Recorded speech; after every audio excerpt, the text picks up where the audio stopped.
ನ್ಯಾಯಾಂಗ ವ್ಯವಸ್ಥೆ ಮೇಲೆ ನಂಬಿಕೆ ಕಳ್ಕೊಂಡಿದ್ದೀರಾ ನೀವು? ನಂಬಿಕೆ ಕಳ್ಕೊಂಡಿಲ್ಲ ಮೇಡಮ್. ಕೆಲವು ಬೇಸರ ಇದೆ. ಯಾಕಂದ್ರೆ ನ್ಯಾಯಾಂಗ ವ್ಯವಸ್ಥೆಯಲ್ಲಿ ಸಾಕಷ್ಟು ಬದಲಾವಣೆ ಆಗ್ಬೇಕಾಗಿದೆ. ಆ ಬದಲಾವಣೆ ಆಗೋದಕ್ಕೆ ಯಾರು ಮಾತಾಡ್ತಿಲ್ಲ. ನಂಗೆ ಅದು ಬಹಳ ನೋವಿದೆ. ಅಂದ್ರೆ ಕೆಲವೊಂದು ಲೂಪ್ ಹೋಲ್ಸ್ ಅದರಿಂದಾನೇ ಬಚಾವ್ ಆಗ್ಬಿಡ್ತಾರೆ. ಹೌದು ಮೇಡಮ್. ಲೋಪಾದೇಶಗಳೇ ಇಲ್ಲಿ ಏನಾಗುತ್ತೆ, ನ್ಯಾಯಾಲಯಗಳಿಗೆ ಏನ್ ನ್ಯಾಯಾಧೀಶ ಕರ್ತವ್ಯ ನಿರ್ವಹಣೆ ಮಾಡ್ತಾರೆ, ಅವ್ರಿಗೆ ಸರಿಯಾದ ರೀತಿ ತರಬೇತಿ ಕೊಡ್ತಿಲ್ಲ ಅಂತ ನನ್ನ ಅನುಭವ ನಾನು ಹೇಳ್ತೀನಿ. ಸೊ ಅದಕ್ಕೆ ಸಾಕಷ್ಟು ಉದಾಹರಣೆಗಳಿದೆ. ಅದಕ್ಕೆ ಸಾಕಷ್ಟು ಸಾಕ್ಷಿಗಳ ಹತ್ರ ಇದೆ, ದಾಖಲೆಗಳಿದೆ. ಮತ್ತೆ ಅವೆಲ್ಲ ಇಟ್ಕೊಂಡು ನಾನು ಒಂದು ಪುಸ್ತಕನೇ ಬರಿತಾ ಇದ್ದೀನಿ. ಈ ಪೊಲೀಸು ಅಭಿಯೋಜನೆ ಮತ್ತೆ ನ್ಯಾಯಾಂಗದಿಂದ ಸೊ ಯಾವ ರೀತಿ ಸಮಾಜಕ್ಕೆ ಒಂದು ಕೆಟ್ಟ ಪರಿಣಾಮ ಬೀರ್ತದೆ ಅನ್ನೋದ್ರ ಬಗ್ಗೆ ನಾನು ದಾಖಲೆಗಳ ಸಮೇತ ಒಂದು ಪುಸ್ತಕ ಬರಿತಾ ಇದ್ದೀನಿ.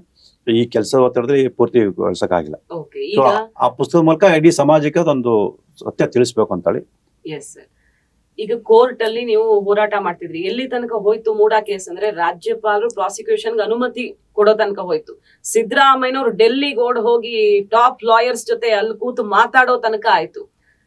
ಅಷ್ಟೆಲ್ಲ ಆದ್ರೂ ಕೂಡ ಸಾಕ್ಷಿ ಕೊರತೆ ಅನ್ನೋ ರೀತಿಯಲ್ಲಿ ಬಿ ರಿಪೋರ್ಟ್ ಬೀಳುತ್ತೆ.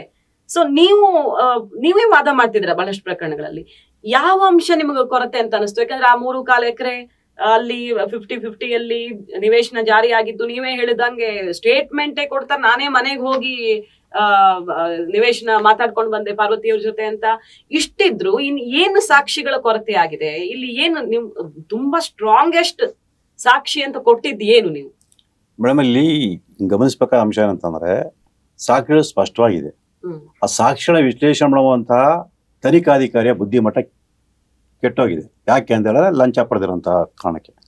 ಒಂದು ಉದಾಹರಣೆ ಹೇಳ್ತೀನಿ ನಿಮಗೆ. ಏನು 3ನೇ ಆರೋಪಿ ಮಲ್ಲಿಕಾರ್ಜುನ ಸ್ವಾಮಿ ಇದ್ದಾರೆ, ಅವ್ರು 4ನೇ ಆರೋಪಿ ದೇವರಾಜ್ ಹೆಸರಲ್ಲಿ ಒಂದು ಪತ್ರ ಬರೀತಾರೆ. ಅದರಲ್ಲಿ ಅವ್ರು ಸೈನ್ ಮಾಡ್ತಾರೆ, ಯಾರು ಮಲ್ಲಿಕಾರ್ಜುನ ಸ್ವಾಮಿ. ಅದು ಅಪರಾಧ ಅಲ್ಲ. ಆ ದಾಖಲಾತಿ ಕೋರ್ಟ್ ಮುಂದೆ ಇದೆ. ತನಿಖಾಧಿಕಾರಿನ ಅದನ್ನ ಕೋರ್ಟ್ಗೆ ಸಲ್ಲಿಸಿದ್ದಾರೆ. ಆದ್ರೆ ತನಿಖಾಧಿಕಾರಿ ಹೇಳಲ್ಲ.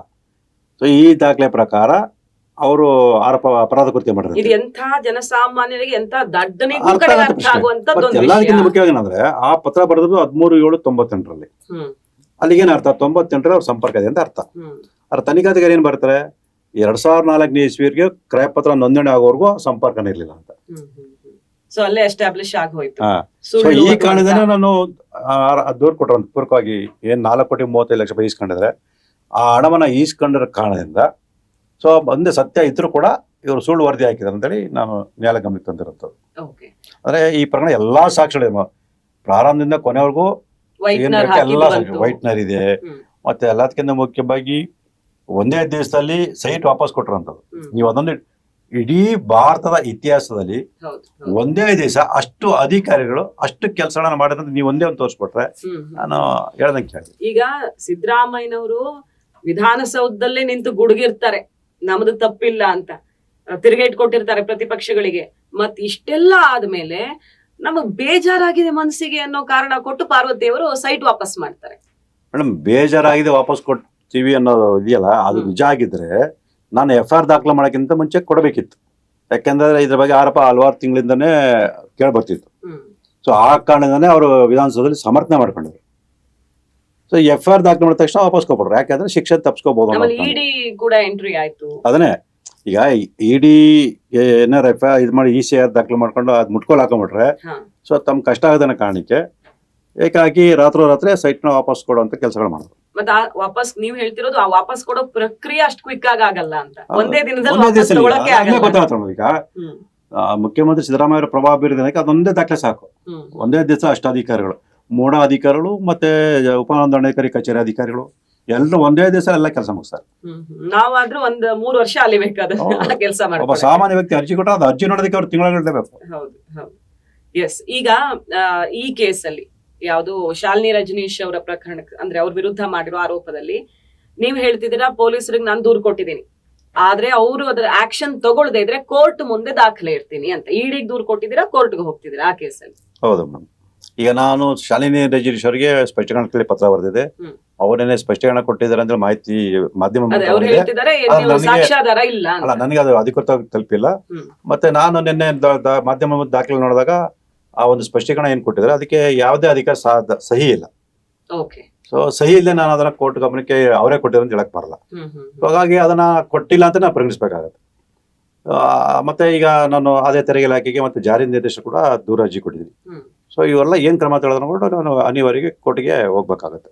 ಓಕೆ, ಈಗ ನೀವು ಡೈರೆಕ್ಟ್ ಹಿಟ್ ಸಿದ್ದರಾಮಯ್ಯನವ್ರಿಗೆ, ಸಿದ್ದರಾಮಯ್ಯನವ್ರ ವಿರುದ್ಧವೇ ನೀವು ನೇರ ಹೋರಾಟ ಮಾಡಿದ್ದಕ್ಕೆ ಜೀವ ಬೆದರಿಕೆ ಅಥವಾ ಅವ್ರ ಕಡೆಯವರು, ಈಗ ಲಕ್ಷ್ಮಣ್ ಅವ್ರು ಪ್ರೆಸ್ ಮೀಟ್ ಮಾಡ್ತಾರೆ, ಇವರೊಬ್ರು ರೌಡಿ ಶೀಟರ್, ಇವರು ಹಿಂದೆ ಬೇಕಾದಷ್ಟು ಕೇಸ್ಗಳಿವೆ, ಇಂಥವ್ರು ಮಾತು ಕೇಳ್ಕೊಂಡು ಇದ್ ಮಾಡಕ್ಕಾಗತ್ತಾ ಅಂತ ನಿಮ್ಗೆ ರೌಡಿ ಪಟ್ಟ ಕಟ್ತಾರೆ, ಆಮೇಲೆ ಬೇಕಾದಷ್ಟು ಜನ ಹೆದರ್ಸಿರಬಹುದು, ಸುಮಾರು ಸುದ್ದಿಗಳನ್ನು ನೋಡಿದ್ವಿ ನಾವು. ಏನೇನಾಯ್ತು ನಿಮ್ಗೆ ಆ ಕೇಸ್ ಫೈಟ್ ಮಾಡುವಾಗ? ಮೇಡಮ್, ಈಗ ನಾನು ಲಕ್ಷ್ಮಣ್ ಅವ್ರಿಗೆ ಕೇಳ್ತೀನಿ, ಈಗ ನನ್ನ ಹೋರಾಟದಿಂದ ಸಿದ್ದರಾಮಯ್ಯ ಅವರು ಒಬ್ಬ ಮುಖ್ಯಮಂತ್ರಿ ಆಗಿದ್ರೆ 14 ನಿಮಿಷ ವಾಪಸ್ ಕೊಟ್ಟರು ಸರ್ಕಾರಕ್ಕೆ ಸೇರಿದ್ದು. ಆ ಥರ ಅವ್ರು ಯಾರೋ ಒಂದು ಕೆಲಸ ಮಾಡಿರ್ತಾರೆ. ಮತ್ತೆ ಇಡಿ ಅವರು 460 ಕೋಟಿ ರೂಪಾಯಿಗಿಂತ ಹೆಚ್ಚಿನ ಅಮೂಲ್ಯ ನಿವೇಶನ ತಾತ್ಕಾಲಿಕ ಮುಟ್ಕಲ್ ಹಾಕೊಂಡಿದ್ದಾರೆ. ಸಿದ್ದರಾಮಯ್ಯನವರ ಪರಮಾಪ್ತ ಮರಿಗೌಡನ ಸೇರಿ ಆ ಥರದ್ದು ಒಂದೇ ಒಂದು ಕೆಲಸ ಮಾಡಿದ್ರೆ ತೋರಿಸಿ ಕೇಳಿಸಿದ ಲಕ್ಷ್ಮಣ್ ಅವರು ಸುಮ್ಮನೆ ಬಾಯಿ ಬಂದ ಮಾತಾಡ್ತಾರೆ. ಆ ವ್ಯಕ್ತಿಗೆ ಒಂದು ಚುನಾವಣೆಯಲ್ಲಿ ಗೆಲ್ಲೋದಕ್ಕೆ ಸಾಧ್ಯ ಆಗಲಿಲ್ಲ. ಮತ್ತೆ ಅವರು ಬೇರೆ ಯಾವುದೇ ಒಂದು ಎದೆ ತಟ್ಕೊಂಡು ಹೇಳ್ಬೇಡಿ ಈ ಥರ ಒಂದು ಒಳ್ಳೆ ಕೆಲಸ ಮಾಡಿ ಸಮಾಜಕ್ಕೆ ಅಂತೇಳಿ.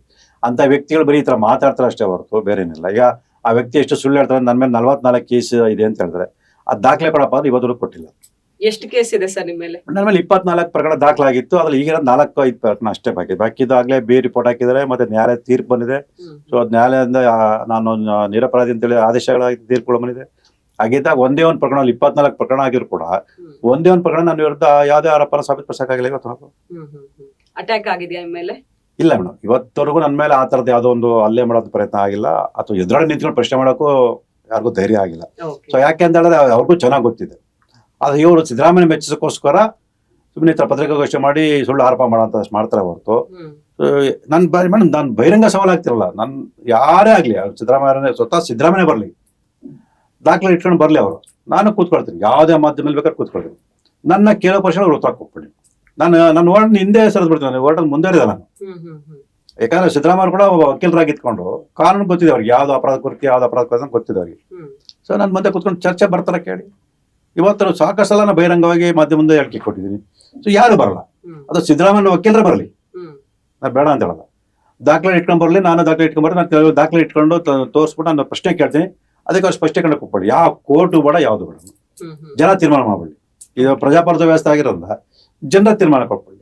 ಬಟ್ ಈಗ ನಿಮ್ ಕಾನೂನಲ್ಲೂ ಕೂಡ ಅದನ್ನ ಈ ತಾರ್ಕಿಕ ಅಂತ್ಯಕ್ಕೆ ತಲುಪ್ಸಕ್ ಆಗತ್ತೆ ಅಂತ ಅನಿಸ್ತಾ ಇದೆಯಾ? ಈಗ ಬಿ ರಿಪೋರ್ಟ್ ಪ್ರಶ್ನೆ ಮಾಡಿ ಹೋರಾಟ ಮಾಡ್ತಿದ್ದೀರಾ, ಫಸ್ಟ್ ಈ ಕೇಸು, ಆಮೇಲೆ ಹೈಕೋರ್ಟ್, ಈ ಕಡೆ ಜನಪ್ರತಿನಿಧಿಗಳ ನ್ಯಾಯಾಲಯ, ಈಗ ಬಿ ರಿಪೋರ್ಟ್ ಬಿತ್ತು, ಅದನ್ನು ಪ್ರಶ್ನೆ ಮಾಡಿ ಮತ್ತೆ ಫೈಟ್ ಮಾಡ್ತಿದ್ದೀರಿ, ಇಡಿ ಇದೆ. ಸೊ ಒಂದೇ ಸಲ 10 ಡೈರೆಕ್ಷನ್ ಅಲ್ಲಿ ನಡೀತಾ ಇದೆ. ಬಟ್ ಅಂತ್ಯಕ್ಕೆ ಹೋಗುತ್ತಿದಂತ ಅನ್ಸತ್ತಾ ನಿಮ್ಗೆ? ಮೇಡಮ್, ಖಂಡಿತವಲ್ಲ ಆಗುತ್ತೆ. ಯಾಕಂತ ಅದ್ರಲ್ಲಿ ಹೇಳೋದಲ್ಲ, ಯಾಕಂದ್ರೆ ಕೆಲವು ನ್ಯಾಯಾಂಗದಲ್ಲಿ ಇರ್ತಕ್ಕಂಥ ಲೋಪದೋಷಗಳಿಂದಾಗಿ ನ್ಯಾಯ ಪಡೆಯೋದ್ರಲ್ಲಿ ಕೆಲಸ ವಿಳಂಬ ಆಗ್ತವೆ. ಸೊ ಹಾಗಂದ ತಕ್ಷಣ ನಾನು ನಿರಾಶೆ ಒಳಗಾಗಬಾರ್ದು. ಸೊ ಹೋರಾಟ ಮುಂದುವರ್ಸ್ಕೊಂಡ್ರೆ ಒಂದಲ್ಲ ಒಂದು ದಿವಸ ಸತ್ಯಕ್ಕೆ ಜಯ ಸಿಗುತ್ತೆ. ಯಾಕಂದ್ರೆ ನಮ್ಮ ದೇಶದ ಲಾಂಛನ ಇರೋದೇ ಸತ್ಯಮೇವ ಜಯತೆ ಅಂತೇಳಿ. ಸೊ ಅದ್ರ ಮೇಲೆ ನನಗೆ ಅಪಾರವಾದ ನಂಬಿಕೆ ಇದೆ. ಅದು ನನ್ನ ಜೀವನದಲ್ಲಿ ಅನುಭವಗಳಾಗಿದೆ. ಯಾಕಂದ್ರೆ ಈ ಥರ ಎಲ್ಲ ಬಿ ರಿಪೋರ್ಟ್ ಅಂಗೀಕಾರ ಆಗಿರೋದು, ಮತ್ತೆ ಅದನ್ನ ವಜಾ ಮಾಡಿಸಿ ಆದೇಶ ಮಾಡಿಸಿರೋ ಅನುಭವ ನನಗಿದೆ. ಹಿಂದೆ ಯಾವ್ದಾದ್ರು ಕೇಸ್ ಬಿ ರಿಪೋರ್ಟ್ ಆಗಿರೋದನ್ನ ಇದೇ ಹಲ್ಸೂರ್ ಗೇಟ್ ಪೊಲೀಸಲ್ಲಿ FIR ದಾಖಲಿಸಿರೋದನ್ನ ಬಿ ರಿಪೋರ್ಟ್ ಅಕ್ಸೆಪ್ಟ್ ಮಾಡಿದ್ರು. ಸೊ ಅದನ್ನ ಮೇಲ್ಮನೆ ಸಲ್ಲಿಸಿದಾಗ ಅದನ್ನ ವಜಾ ಮಾಡಿ ಮತ್ತೆ ವಿಚಾರಣೆಗೆ ಆದೇಶ ಮಾಡೋದು ನಾನೇ ಮಾಡೋದು. ಅದ್ರಲ್ಲೂ ಕೂಡ ವಕೀಲರಲ್ಲ, ನಾನೇ ವಾದ ಮಾಡಿ ಬಿ ರಿಪೋರ್ಟ್ ಅಂಗೀಕಾರ ಆಗಿರೋದು ಆದೇಶ ರದ್ದುಪಡಿಸಿದ್ದೀನಿ.